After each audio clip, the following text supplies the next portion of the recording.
এবং শ্রী গুরুদেবের অশেষ কৃপায় আজকে ভক্ত বৈষ্ণবের শ্রীচরণধুলি পাওয়ার সুযোগ লাভ করেছি। অত্যন্ত ধন্য মনে করছি।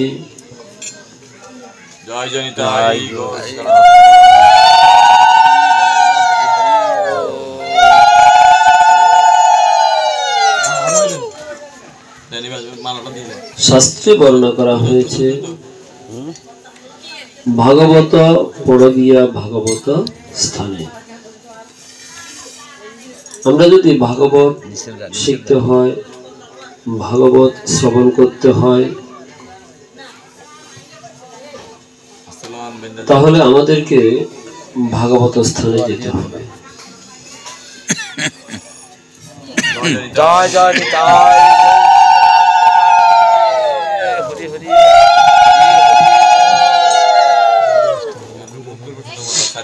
তাহলে শাস্ত্রে কি বলা হচ্ছে? ভাগবত পড়গিয়া ভাগবত স্থানে। জাগাইলে তো না, জাগাইলে তো জাগাইলে সাপ দিয়ে হালকা একটু লাগাই দিন, শুধু সাপ দিয়ে। মিস্ত্রি পুরাতন কিন্তু কাজে নতুন, বোঝা যাচ্ছে। এত শুনে ভুল মিস্ত্রি নয়। সাপ দেওয়া লাগে না, হালকা লাগাইলে। মিস্ত্রি এখন এক্সপার্ট হতে পারেনি, এখনো অপক্ষ রয়ে গেল। জানি তো। তাহলে আমরা আজকে আস্বাদন করব। কি আস্বাদন করব? মায়েরা বলুন, আমরা আজকে কি আস্বাদন করব? আমরা আজকে আস্বাদন করব ভাগবত পড়গিয়া ভাগবত স্থানে। এই কথার অর্থ কি? শাস্ত্রে কথা দ্বারা কি বোঝানো হয়েছে? ভাগবত পড়গিয়া ভাগবত স্থানে। ভাগবত বলতে কি বোঝানো হয়েছে? প্রথম ভাগবত হচ্ছে গ্রন্থ ভাগবত। ভাগবত কাকে বলে? যে শাস্ত্রে ভগবানের কথা কীর্তন করা হয়েছে তাকে বলা হয় ভাগবত। তাহলে সে ভাগবত আমাদেরকে পড়তে হবে, জানতে হবে কোথায় গিয়ে? যিনি এই ভাগবত শাস্ত্রে সুনিপুণ, যিনি ভগবানকে জেনেছেন, যিনি ভগবানের একান্ত একনিষ্ঠ শ্রেষ্ঠ ভক্ত, সেই সমস্ত ভক্ত যারা এই ভাগবতকে তাহার কণ্ঠে ধারণ করেছেন, যারা এই ভাগবতের যে ভগবানের কীর্তিগাথা তাহাদের হৃদয়ে স্থাপন করেছেন, যাহারা ভগবানকে নিত্য স্মরণ মরণ কীর্তন করেন, অর্থাৎ যাহারা ভগবান ব্যতীত অন্য কিছু যাহাদের জীবনে উপাস্য নেই, সেই সমস্ত ভক্ত সমীপে গিয়ে ভাগবত শ্রবণ করার কথা শাস্ত্রে বলা হয়েছে। যেমন আমরা যদি উপনিষদের কথা বলি, উপ যোগ নি সৎ যোগ কে, তাহলে উপ অর্থ নিকটে। কার নিকটে? যথার্থ তত্ত্বদর্শী গুরুদেবের সন্নিকটে। যেমন গীত উপনিষদ, সকল উপনিষদের মধ্যে অন্যতম প্রধান উপনিষদ হচ্ছে আমাদের শ্রীমদ ভগবত গীতা। এটাকে বলা হয় গীতা উপনিষদ। তো সেই গীতা উপনিষদ, উপনিষদ কিভাবে হলো? এখানে কি কেউ কি গুরুদেবের নিকটে গিয়ে সে শাস্ত্র অধ্যয়ন করেছে, জ্ঞানটা অর্জন করেছে? গীতাকে কেন আমরা উপনিষদ বলবো? হ্যাঁ, গীতাকে উপনিষদ বলবো। গীতার যে জ্ঞানগুলো প্রদান করা হয়েছে সেটা কি কোনো তত্ত্বদর্শী গুরুদেবের কাছ থেকে গ্রহণ করা হয়েছে? সেটা আমাদেরকে দেখতে হবে। গীতায় দুজন ব্যক্তির কথা হচ্ছিল। কার কার? মায়েরা বলুন, কার কার কথা হয়েছিল? অর্জুন প্রশ্ন করেছিল, ভগবান শ্রীকৃষ্ণ উত্তর দিয়েছেন। গীতার প্রথমেই তো বলা হয়েছে ধর্মক্ষেত্রে কুরুক্ষেত্রে সমবেতা ইয়ুৎসব মামকা পাণ্ডবার্চৈব কিম কুর্বত সঞ্জয়। তো এখানে যে গীতা শ্লোকটি বলা হয়েছে, গ্রন্থকর্তা এটা রচনা করেছেন, মূলত এটি গীতার কথা। গীতায় যে ভগবান বলেছেন সেটা নয়, অর্জুন যেটা বলেছেন সেটা নয়। সঞ্জয় যাহা তাহার দিব্য চক্ষুতে, তাহার দিব্য কর্ণে যাহা দর্শন এবং শ্রবণ করেছেন, তাহা তিনি মহারাজ ধৃতরাষ্ট্রের নিকট বর্ণনা করেছেন। তাহলে যিনি বর্ণনাকারী তিনি মূলত কবি বা লেখক। তাহলে এখানে সঞ্জয় হচ্ছেন কবি বা লেখক, তবে তিনি সাধারণ লেখক নয়। তিনি কল্পনা প্রসূত এই গ্রন্থের কথাগুলো রচনা করেননি। তিনি সাক্ষাৎ নিজ নয়নে যাহা দর্শন করেছেন, নিজ কর্ণে যাহা শ্রবণ করেছেন তাহাই বলেছেন।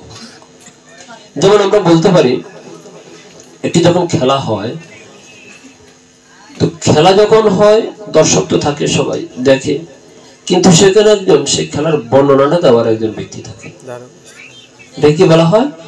ধারাভাষ্যক নাকি? তো তিনি পুরো খেলাটার বর্ণনা দেন, কখন কোথায় কি হচ্ছে। তিনি কি চোখ বন্ধ করে বর্ণনাটা দেন?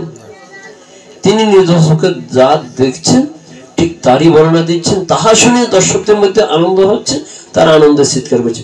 দর্শকরা দেখে যতটুকু আনন্দ পাচ্ছে তার চেয়ে বেশি আনন্দ পাচ্ছে, তার চেয়ে বেশি তাদের ভিতরে আনন্দ উদ্বেগ হচ্ছে সে ধারার ভাষ্যের বর্ণনাটা শুনে, ঠিক না? তো ঠিক তেমনি এই গীতার যে মাহাত্ম্যটা ভগবান শ্রীকৃষ্ণ বলছেন, অর্জুন শুনছেন, অর্জুন প্রশ্ন করছেন, ভগবান উত্তর দিচ্ছেন। তো এই বলা এবং শোনার মধ্যে যে আনন্দটা, সেটাকে আরো একটি আমাদের হৃদয়ে বর্ধিত করেছেন সঞ্জয়, তাই না? সঞ্জয় সেটা ধারা বর্ণনা দিয়েছেন, আমরা সেটা সঞ্জয়ের বদন থেকে শ্রবণ করেছি। তাহলে এই গীতার জ্ঞান কোন গুরুর কাছ থেকে গ্রহণ করা হয়েছে? স্বয়ং অনাদি আদি গোবিন্দের কাছ থেকে সেই গীতার জ্ঞানটা কি হয়েছে? প্রবাহিত হয়েছে। আর সেই গীতার জ্ঞান কে অর্জন করেছেন? সেই ভগবানের অত্যন্ত প্রিয় সখা অর্জুন। কি অদ্ভুত বিষয়! তাহলে এখানে ভগবান শ্রীকৃষ্ণ হচ্ছেন স্বয়ং গুরু, আর অর্জুন হচ্ছে তার শিষ্য। তাহলে যেখানে স্বয়ং গুরুদেবের নিকট থেকে এই জ্ঞান অর্জন করেছেন, তাই গীতা হলো একটি উপনিষদ। আমাদের 108খানা উপনিষদ আছে, তার মধ্যে প্রধান উপনিষদ 12খানা। এই 12টি প্রধান উপনিষদের মধ্যে সর্বশ্রেষ্ঠ উপনিষদ হলো শ্রীমদ্ ভগবদ গীতা। সর্ব উপনিষদ গাবদুগ্ধা গোপালনন্দন পার্থবৎস সুধীর ভক্তা দুগ্ধম গীতামৃতম মহৎ। অত্যন্ত অমৃত রস সমৃদ্ধ শ্রীমদ্ ভগবদ গীতা। গীতা শুনে গীতার বাণী যে নিজের হৃদয়ে মনন করেছেন, তাকে আর অন্য কোনো শাস্ত্রগ্রন্থ পড়তে হবে না। একমাত্র এই গীতা তরণী আমাদেরকে ভব পার করে ভগবত ধামে নিয়ে যেতে পারে। তাহলে দেখুন, এই গীতার জ্ঞানই একমাত্র যথেষ্ট আমাকে ভগবানের কাছে নিয়ে যাওয়ার জন্য। অন্য কোনো শাস্ত্র না পড়লেও কোনো সমস্যা নেই। ভগবানের কোনো লীলা আপনি জানেন না, কোনো সমস্যা নেই। শুধুমাত্র গীতার মর্মার্থটুকু আপনি যদি হৃদয়ে ধারণ করতে পারেন। এই জন্য বলা হয়েছে ভাগবত পড় গিয়া ভাগবত স্থান। তো ভাগবত যদি জানতে হয়, ঠিক সেরকম তত্ত্বদর্শী গুরুদেবের কাছে আমাদেরকে যেতে হবে। তাই যেখানে ভগবানের কথামৃত আস্বাদন করার জন্য কোন স্থান রচনা করা হয়, যেখানে অনেক ভক্তবৃন্দ এসে সমাগম হয়, তো সেখানে তো যে কেউ এসে এখানে ভগবানের কথা বলবে না। যিনি ভগবানের কথা নিত্য নিত্য স্মরণ করেন, নিত্য শ্রবণ করেন, নিত্য কীর্তন করেন, যিনি ভগবানকে ভালোবাসেন, তার কাছ থেকে তো শ্রবণ করলে আনন্দটা হয় নাকি যে কেউ কাছ থেকে শুনলে আনন্দটা হয়? যে কারো কাছ থেকে শুনলে সেটা আনন্দ হয় না। কেন? যিনি যে বিষয়ে যত বেশি জানেন সেটাকে তত বেশি রস সমৃদ্ধ করে আমাদের নিকট প্রদান করতে পারবেন। এই জন্যই শাস্ত্রে বলা হয়েছে ভাগবত পড় গিয়া ভাগবত স্থান। আপনি যদি যার তার সঙ্গ করেন, যার তার কাছে যান, সেখানে গিয়ে আপনি কিন্তু ভগবানের সেই কথামৃত রস আস্বাদন করতে পারবেন না। কেন? স্বয়ং ভগবান আমাদের কাছে সেটার স্পষ্ট বাণী দিয়েছেন। বলছেন আউল বাউল কর্তাবদা নেয়া দরবে সাই সহজিয়া সখিবে কি স্মার্ত জাত গোসাই অতিবারী চূড়াদারি গোরাঙ্গনা করি তোতা কহে এই 13 সঙ্গ নাহি করি। এই 13টি সম্প্রদায়ে যিনি সঙ্গ করেছেন তার জীবনটা বরবাদ। দেখবেন নেশা বিভিন্ন প্রকারের হয়। কেউ পান খেয়ে নেশা করে না? করে কিনা? পানের সাথে কি খায়? দরজা জানালা। হ্যাঁ, পানের সাথে যা খায় কোনটাই স্বাস্থ্যকর নয়। আর এই পানের রোগ যাকে একবার ধরেছে এই রোগ সহজে কিন্তু ছাড়ে না। সামান্য একটা নেশা, তার থেকে আরো কঠিন নেশা সিগারেট, তার থেকে আরো কঠিন নেশা আরো আছে অসংখ্য। তো সেই নেশাগুলোর জালে যে একবার জড়িয়ে গেছে সে কি আর ভালো পথে থাকতে পারবে? এখানে আমি দেখেছিলাম কোন এক মাতাশ্রী মুখে পান নিয়ে বা কি যেন খাচ্ছিলেন। আমি ওনাকে ইশারা দিয়েছি আপনি মুখটা অন্তত ধুয়ে আসুন। কেন? কেন ভগবানের কথা হবে। শুদ্ধ পবিত্র শুদ্ধ মনের দরকার, শুদ্ধ বস্ত্রের দরকার, শুদ্ধ স্থানে। আপনারা আজকে এটা লেপন করেছেন, পরিশুদ্ধ করেছেন কেন? এখানে আজকে আমরা বসবো কেন? আমাদের একটা শুদ্ধ স্থানের দরকার। আর শুদ্ধ স্থানে বসলে মনটা একটু পবিত্র হবে। তাই মনটাকে পবিত্র করার জন্য আমার আহার বিহার আচরণ কথাবার্তা সবকিছু আমার পরিবর্তন করা দরকার, তাই না? তো সবকিছু আজকে আমরা পরিচ্ছন্ন করেছি। পুরো বাড়িতে আজকে আমরা গোবর ছিটা দিয়েছি, মার্জন করেছি, লেপন করেছি। হয়তো আপনারা আরো আগ থেকে বাড়িতে ঠাকুর আসবে, জগন্নাথ আসবে, ভক্তবৃন্দ আসবে, আপনারা তো একদিন দুদিন আগ থেকে নিরামিষ খাওয়া শুরু করে দিয়েছেন। হ্যাঁ, অনেক অনেক কিছু পরিবর্তন করেছেন। কেন? একটা শুদ্ধ মন মানসিকতা আমরা তৈরি করব, ভগবানের কথা শ্রবণ করব। কেননা ভগবানের কথা হচ্ছে অমৃত। এই অমৃতটা আমি এনে তো যেখানে সেখানে রাখবো না, এই অমৃতটাকে আমার সুপাত্রে রাখতে হবে। তো সেই সুপাত্র তৈরি করার জন্য নিশ্চয় আপনারা অনেক কষ্ট করেছেন, অনেক ত্যাগ তিতিক্ষা করেছেন। সেই জন্য তো আজকে এই মহতী ভাগবত সভার আয়োজন, তাই না? তো যে কথা বলছিলাম যে আউল বাউল কর্তাবাজার নেড়াধর বেশাই, এই সমস্ত যে 13টি সম্প্রদায় আছে আমাদের জন্য চিহ্নিত করে দেওয়া হয়েছে। এই 13টি সম্প্রদায়, এদের সঙ্গ থেকে আমাদেরকে দূরে থেকে ভগবানের সেবা, ভগবানের অর্চন, ভগবানের নামগুলো কীর্তন করার জন্য তথা ভগবানের বদন করার জন্য আমাদেরকে এগিয়ে যেতে হবে। এখন যদি প্রশ্ন করা হয় আউল বাউল কর্তাবাজারদেরকে আমরা কিভাবে চিনব? নেটে সার্চ দিবেন যে 13 সম্প্রদায় কি, ওখানে আসবে 13টি সম্প্রদায়ের বর্ণনা সেখানে দেওয়া আছে। কোন সম্প্রদায়ের কি বর্ণনা, সে বর্ণনাটা জানবেন এবং তাদের কাছ থেকে দূরে থাকবেন। সৎসঙ্গ করবেন, সাধুসঙ্গ করবেন, তাহলে জীবনের সার্থকতা। সাধুসঙ্গ সর্বশাস্ত্রে কয় লভ্যমাত্র সাধুসঙ্গ সর্বসিদ্ধি হয়। আর যদি অসৎসঙ্গ হয় তাহলে সর্বনাশ হয়। এই জন্য সৎসঙ্গ করতে হবে, সাধুসঙ্গ করতে হবে। দেখো, তো আজকে আমরা যেটা আলোচনা করছিলাম, আমরা ভাগবত শুনে গিয়ে ভাগবত শ্রবণ করব কেন? এটার তাৎপর্য শ্রীমদ ভাগবতমে বর্ণনা করা হয়েছে। এটা তাৎপর্য চৈতন্য ভাগবতে বর্ণনা করা হয়েছে। দেখুন, আমাদের যে শ্রী চৈতন্য চরিতামৃত, চৈতন্য ভাগবত, এই যে গ্রন্থগুলো, এই গ্রন্থগুলো কোনো মানুষ রচনা করেনি। মনুষ্যে রচিত নারে হইছে গ্রন্থ ধন্য, বৃন্দাবন দাস মুখে বক্তা শ্রী চৈতন্য। স্বয়ং মহাপ্রভু বৃন্দাবন দাস প্রভুর বদন দিয়ে ভগবানের লীলা কথামৃত আমাদের নিকট পরিবেশন করিয়েছেন। শ্রীল কৃষ্ণদাস কবিরাজ গোস্বামীর মধ্য দিয়ে তিনি বলছেন, আমি বৃদ্ধ জড়াতুর, আমার হাত কাঁপে, আমি লিখতে পারি না, আমি চোখে ভালো দেখি না, গায়ে থরথর করে কাঁপে, আমি বৃদ্ধ, আমি কি করে ভগবানের লীলা কথামৃত লিখব?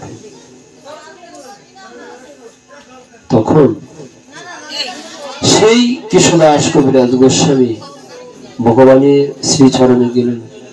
ভগবানের গলদাস থেকে মালা খসে পড়েছিল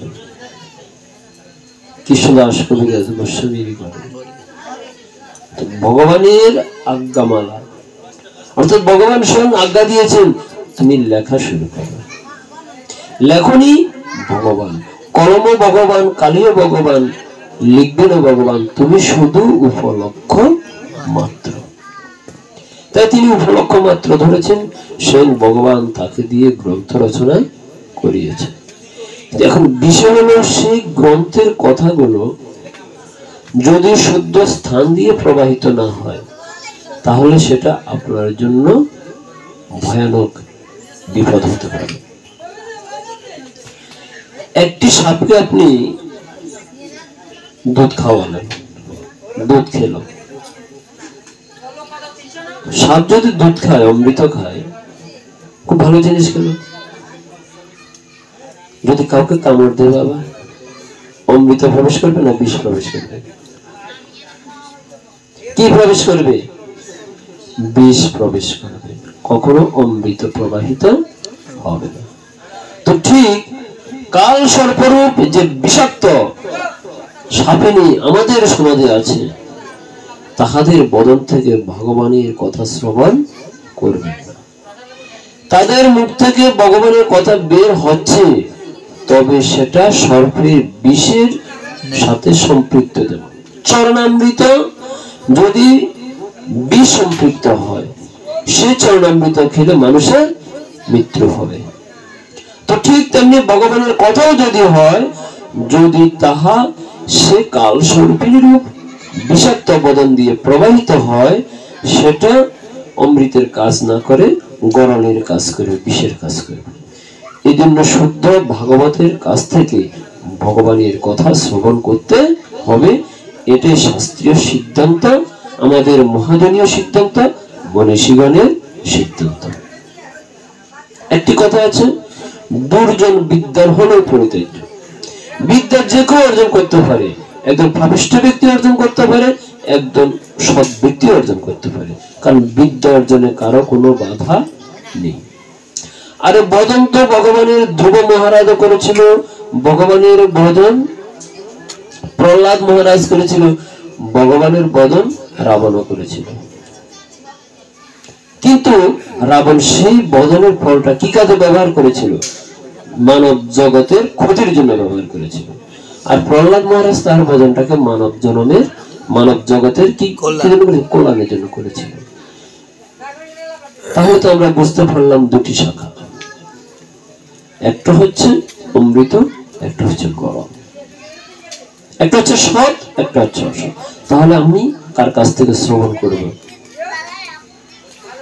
I have to decide. আমাকে ডিসাইড করতে হবে, সিদ্ধান্ত নিতে হবে, আমি কার কাছ থেকে সে ভাগবত কথা শ্রবণ করব। তাই আপনারা সেই মহান ভাগবতদের কাছ থেকে ভাগবত শ্রবণ করবেন। আজকের এই মহৎ অনুষ্ঠান অন্নপ্রাশন উপলক্ষে, তাই তো?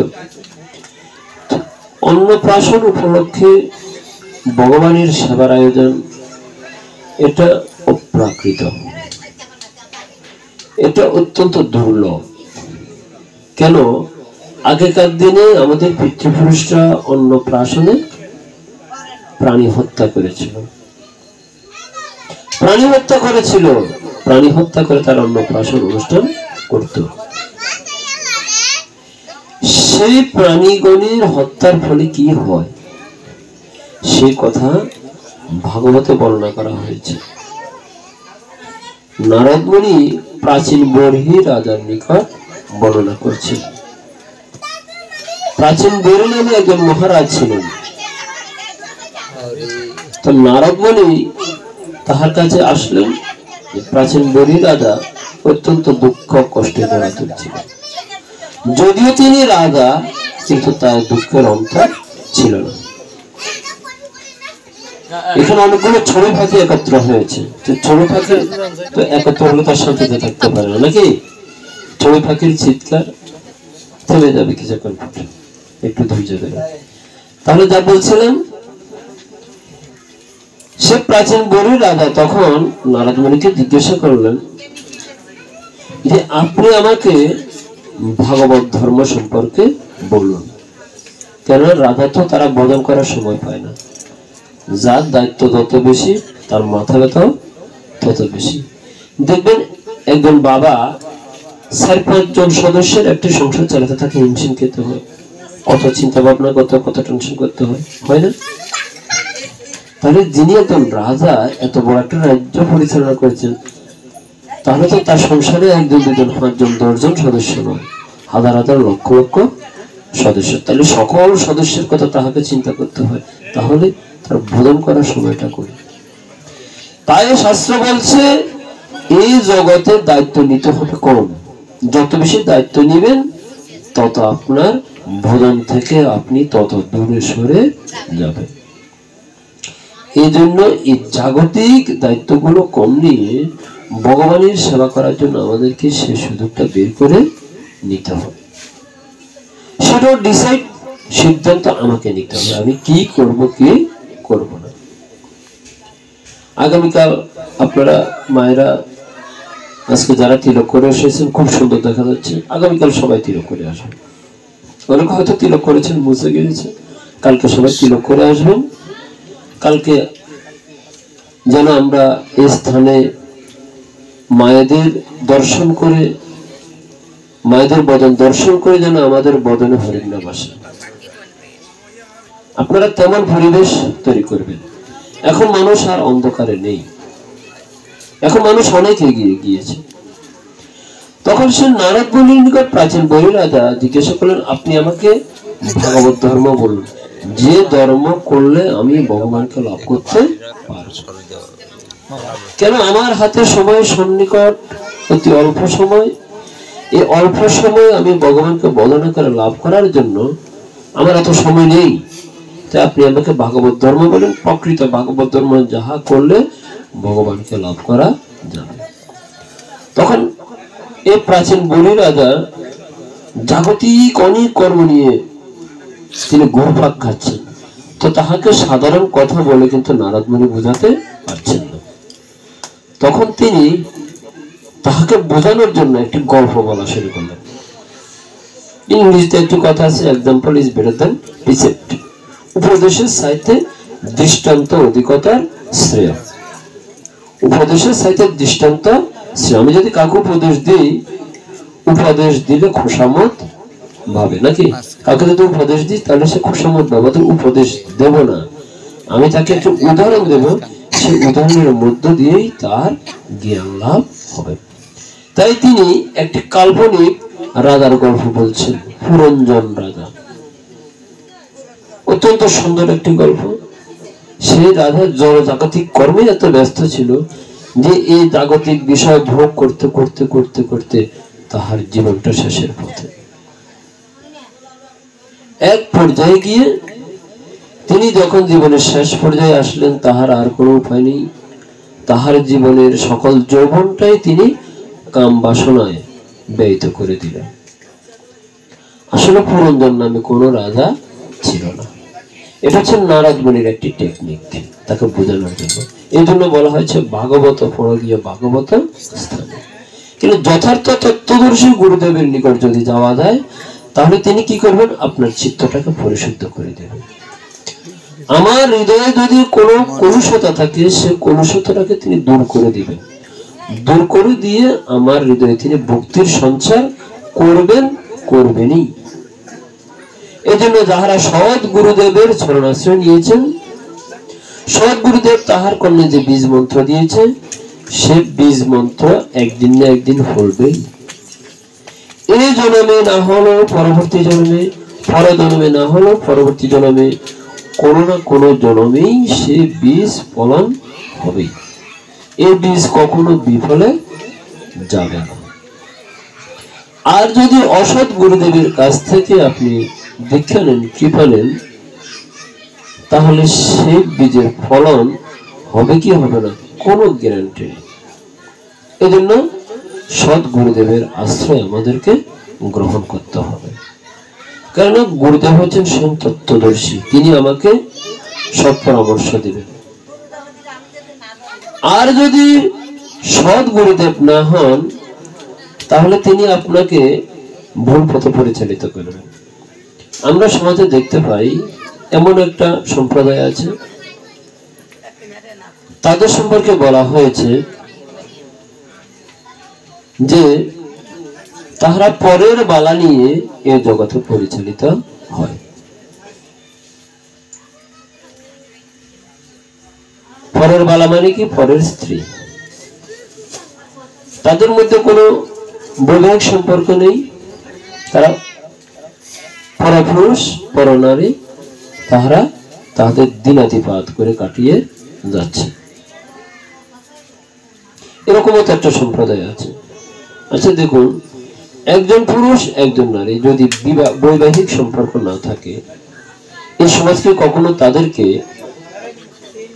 ভালোভাবে নিবে? কখনো ভালোভাবে নিবে না। এই যে একটা সম্প্রদায়, এই সম্প্রদায়, যে সম্প্রদায় বা যে কাজ আমাদের এই সমাজ মেনে নেয় না, তো সমাজ তো একটা নির্দিষ্ট নিয়ম নিয়েই তৈরি। সমাজের সকলের কথা চিন্তা করে সমাজ তো তৈরি, নাকি?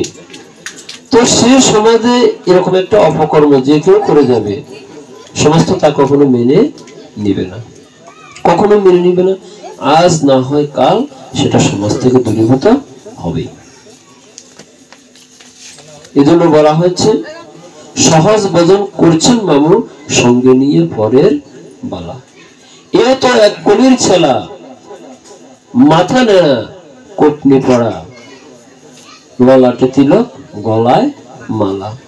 সহজ ভজন করছেন মামু, সঙ্গে নিয়ে পরের বালা। এটা হচ্ছে সব কলির সর, কলির ছেলা। ওই সমস্ত ব্যক্তিদের কাছ থেকে আমাদের দূরে থাকতে হবে। কেননা পরপুরুষ পরনারী কখনো একত্রে থাকতে পারবে না, এটা অবৈধ সম্পর্ক। আর যারা অবৈধ সম্পর্ক করে, সে অবৈধ সম্পর্ককারী ব্যক্তি সমাজের দুশ্মন। যে সমস্ত গুরুদেব তার শিষ্যের সাথে রাত্রি কাটায়, কখনো তারা সৎ গুরুদেব হতে পারে না। আপনি একটু ভেবেচিন্তে দেখুন, আপনি গুরুদেবকে কি দিবেন? দেহদান করবেন? যদি তাই হয়, তাহলে আপনার যে মেয়েকে আপনি স্কুলে পড়তে দিয়েছেন, ওই মেয়ে যদি শিক্ষকের সাথে রাত কাটায়, আপনি সেই সন্তানকে কি বলবেন? বলুন, আপনি আপনার মেয়েকে বাড়িতে জায়গা দিবেন নাকি ওই শিক্ষককে ভালো বলবেন? কখনো ভালো বলবেন না। বলবেন কি? কেন? আপনার মেয়ে তো শিক্ষকের কাছে পড়তে গিয়েছে। যদি শিক্ষকের সাথে তার রাত্র কাটে, ওই মেয়েকে কেউ ওই সমাজকে কখনো ভালোভাবে দেখবে না। তাহলে আপনি দীক্ষা নিয়েছেন গুরুদেবের কাছ থেকে, গুরুদেবের সাথে আপনাকে রাত্রি যাপন করতে হবে। What is this? কি ধরনের ভজন, কি ধরনের ধর্ম? আমি গুরুদেবের কাছে ভজন শিখতে গিয়েছি, দেহ দান করতে নয়। এই দেহ কাকে দান করতে হবে? একমাত্র অনাদিরাদি গোবিন্দকে, নট অন্য কেউ। গুরুদেবকে দেহ দান করার কোন বিধান, এটা অশাস্ত্রীয় এবং তাদের মনোপ্রসূত কল্পনা মাত্র। এটা কোনো মতে শাস্ত্রীয় বিধান হতে পারে না। যদি আপনাদের কারো এই বিষয়ে কোনো দ্বিমত থাকে, আপনারা শাস্ত্র নিয়ে আসুন, আপনাদের শাস্ত্রটাই আমরা বলবো, আমাদের শাস্ত্রবাদ, আপনাদের শাস্ত্র নিয়ে আমরা আলোচনা করবো। এটা কোনো মতেই শাস্ত্রীয় হতে পারে না। এই জন্য যাহারা গুরুদেবের কাছ থেকে দীক্ষা নেওয়ার পর গুরুদেবকে দেহদান করতে হয়, গুরুদেবের সাথে রাত্রি যাপন করতে হয়, তাহাদেরকে দেখলে সমাজ থেকে বিতাড়িত করবেন। কেননা তারা আমাদের এই সনাতন ধর্মটাকে নষ্ট করছে। তাদের কারণে আজকে আমাদের এই সনাতন ধর্মের ছেলেমেয়েরা অন্য ধর্মে যাচ্ছে। তাদের কারণে আমাদের সনাতন সমাজ অনেক ক্ষতিগ্রস্ত হয়েছে এবং আরো ভবিষ্যতে হচ্ছে। এখন মানুষ কেউ অন্ধকারে নেই, অশিক্ষিত কেউ নেই, সবাই শিক্ষিত, এডুকেটেড। প্রত্যেক পরিবারে বাবা যেমন শিক্ষিত, মায়েরাও তেমনি শিক্ষিত। তাহলে এই শিক্ষার যুগে এসে, এই আধুনিকতার যুগে এসে এই ধরনের একটি বর্বরতামূলক কাজ ধর্মের নামে চালিয়ে যাচ্ছে একটা সম্প্রদায়, অথচ আমরা বাকিরা চোখ বন্ধ করে বসে আছি। কেন আমরা কেন চোখ বন্ধ করে বসেছি? আমরা কি দেখছি না সংসারে সমাজে এরা বিশৃঙ্খলা সৃষ্টি করছে, অধর্ম করছে? অন্যায় যে করে আর অন্যায় যে সহে, তব ঘৃণা যেন তারে তৃণসম দহে। যে অন্যায় করে সে যেমন অপরাধী, যে অন্যায় সহ্য করে সে অপরাধী। অতএব এই ধরনের অন্যায়কে কখনো প্রশ্রয় দেওয়া যাবে না, এটা প্রতিরোধ ব্যবস্থা গড়ে তুলতে হবে, এটাকে কোনো মতে স্বীকৃতি দেওয়া যাবে না। এটা আপনাদেরকে মনে রাখতে হবে। এই জন্য যথার্থ তত্ত্বদর্শী গুরুদেবের শরণাপন্ন হন, সৎ গুরুদেবের কৃপা আশ্রয় গ্রহণ করুন। এটা মনে রাখবেন, আমরা অধর্মের পথে থেকে যতই দল বল ভারী করি না কেন, সত্যমেব জয়তি, ধর্মের জয় অবশ্যম্ভাবী। ধর্ম ব্যতীত কোনো দিন অধর্ম জয়লাভ করেনি, করবেও না। এই জন্য আমাদেরকে সত্যের পথ অবলম্বন করতে হবে। যত তাড়াতাড়ি পারবেন সত্যের পথ অবলম্বন করবেন, অসত্যের পথ পরিহার করবেন। আর কলিযুগে সন্ন্যাস নিষিদ্ধ। যারা কঠিন বহির্বাস পরে পরের বালা নিয়ে এই জগৎ সংসারে ঘুরছে, এরা সবাই সনাতন ধর্মের বাহিরে, সনাতন ধর্ম বর্জিত। এরা এই সনাতন সমাজের কুলাঙ্গার। এদেরকে কখনো সমাজে স্থান দিবেন না। যারা কঠিন বহির্বাস পরে, কঠিন বহির্বাস যারা পরে, তাদের বহির্বাস থাকবে হাঁটুর উপরে, নট তার নিচে। যাদের নিচে চলে গিয়েছে বুঝবেন এরা বেবিচারী। যাদের নিচে চলে গিয়েছে তাদের ধর্ম রসাতলে গিয়েছে, তাদের পিছে যারা ঘুরে তারাও রসাতলে যাবে।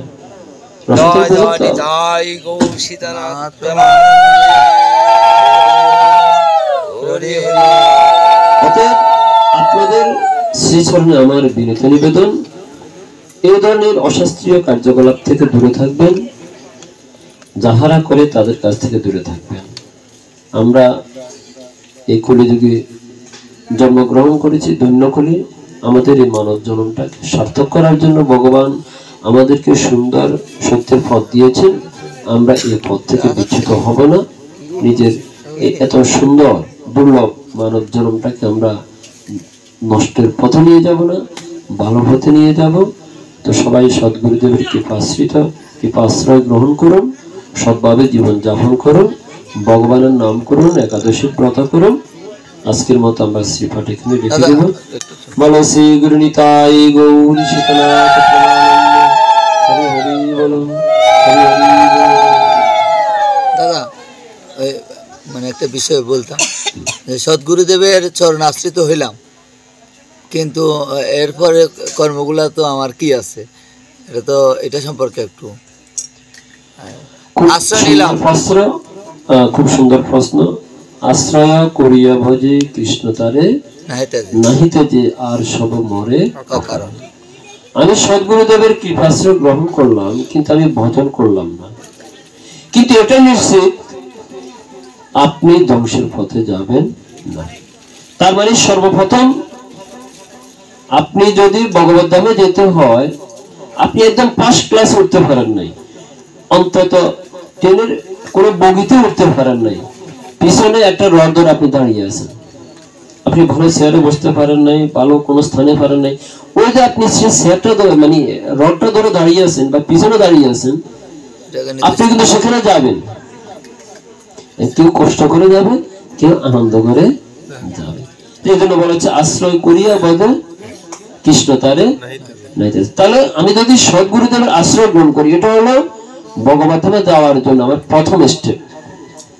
যেটা আমি আগে বলেছি, যদি আমি সদ্গুরুদেবের কৃপাশ্রিত হই, গুরুদেব আমাকে বীজ মন্ত্র দিয়েছেন, এই জন্মে আমি বদন করিও নি, ভগবানকে লাভ করিনি, পরের জন্মে হয়তো বদন একটু করবো, একটু পথ অগ্রসর হবো, এই জন্মে না হলে পরের জন্মে একটু করবো, একটু অগ্রসর হবো। কিন্তু প্রথম কাজটা আমাকে সদ্গুরুদেবের আশ্রয় গ্রহণ করা। এখন সদ্গুরুদেবের আশ্রয় গ্রহণ করে আমরা কি করব, আমাদের করণীয় কর্তব্য কি, এটা নিয়ে আমরা আগামীকাল আলোচনা করব।